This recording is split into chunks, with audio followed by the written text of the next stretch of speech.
dân đàn cảm ơn ngon sáng có dân tờ ta hàng đi có giúp ta cô tờ hàng đi có ngọ bờ dân ta ta hàng đi ta dân bờ dân ta đâu cô mà chợ nào bán ta bơ máu hắn đi nương ta đâu cô mà tròn tình đáp ta cầu bắp lẽ đi cầu vô đời ôi đời ba ly hời đây đời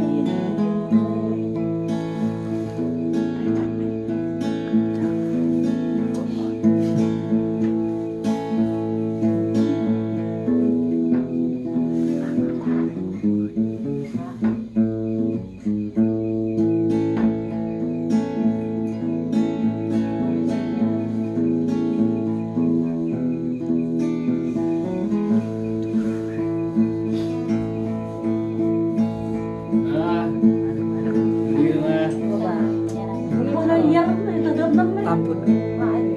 Việc nhìn ba thấu. Itu lah kau je. Hàng này tôi ngon. Hàng này tao dọn mình ngon. cho lại em ăn thôi kia lấy hết này Mua sao chúng ta? Mua sao? cho cái kia tôi là nhú em ra Đúng là đúng chắc là đúng như thế.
liệt liệt